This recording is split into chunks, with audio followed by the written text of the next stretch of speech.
From the Albuquerque Journal, this is the leading news. I'm Gino Gutierrez. It's Thursday, February 26th.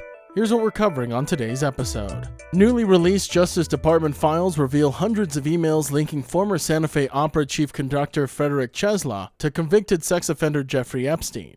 In messages, Czesla mocked the Me Too movement, commented on Epstein's, quote, pretty assistants, and in 2013 wrote that he had found a, quote, great girl for Epstein's Paris visit, later saying she was meant to serve as a translator and that his words were misinterpreted. Czesla's name appears nearly 400 times in the files. Emails show Epstein in contact with current Santa Fe Opera board member Peter Frank, though there's no evidence of wrongdoing by board members. The opera did not respond to requests for comment. Czesla led the Santa Fe Opera beginning in 2010, but abruptly left in 2012. A 2017 email exchange shows him and Epstein criticizing women who accused powerful men during the Me Too movement, including comments about Harvey Weinstein and actress Rose McGowan. Czesla has acknowledged visiting Epstein's Zorro Ranch in New Mexico. Meanwhile, French authorities have opened investigations into citizens named in the files. Separately, an opera singer, Amelia Führer, has filed a complaint in France, alleging Czesla sexually harassed her in 2016, saying she felt empowered to come forward after the Epstein documents were released.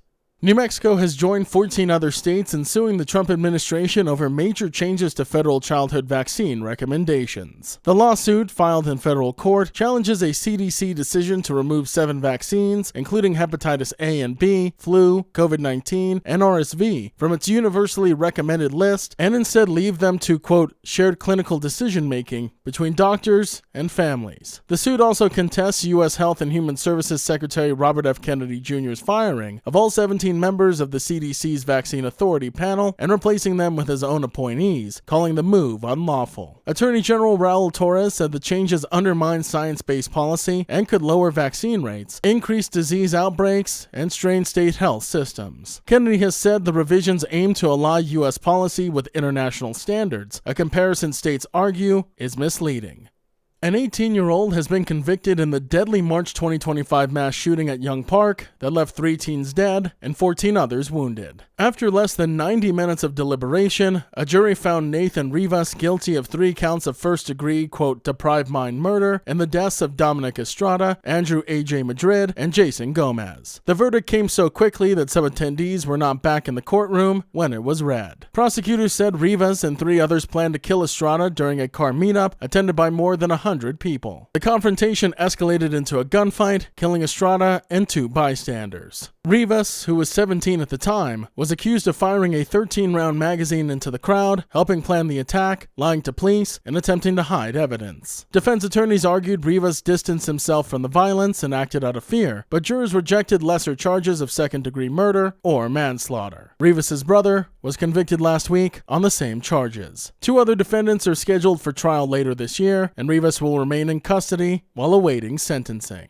New Mexico wildlife officials say the endangered Mexican gray wolf population grew 11.5% last year, rising from 286 to 319 animals, a milestone that could move the species closer to being downgraded from endangered status. The subspecies, listed under the U.S. Fish and Wildlife Service and protected by the Endangered Species Act since 1976, must reach a 4-year average of 320 wolves to qualify for downlisting. While that benchmark hasn't yet been met, officials say the latest count supports beginning that process and developing a so-called 4D rule, which gives managers more flexibility in addressing conflicts while continuing recovery efforts. The announcement comes amid controversy over a federal permit allowing 2 Creighton County ranchers to kill 1 wolf following repeated livestock losses near Camado. Ranchers say wolf depredation is devastating their livestock, while environmental groups, including the Center for Biological Diversity and Western Watersheds Project, argue lethal permits undermine recovery efforts. Mexican gray wolves were introduced into the wild in 1998 after a captive breeding program helped pull the subspecies back from the brink of extinction. And one of Albuquerque's most famous homes, the house featured in Breaking Bad as Walter White's residence, has officially sold for $1.3 million. The 4-bedroom home at 3828 Piermont Northeast closed Wednesday, just 22 days after being listed for $400,000. The property drew about 20 offers and sparked a bidding war, ultimately selling for $900,000 over the asking price and nearly $1 million above Zillow's estimate. Listing agent Alicia Phil says she was surprised by the intense global interest interest more than a decade after the show ended. The home had previously been listed for nearly $4 million last year, but failed to attract serious buyers. Field relisted it at a lower price to generate competition, a strategy that paid off. Online personality Aiden Ross claimed during a live stream that he purchased the property and plans to restore it into its screen-accurate replica. The buyer, though, has not officially been named. For the Padilla family, who owned the home for nearly 50 years, the sale brings relief after years of fan attention and occasional harassment.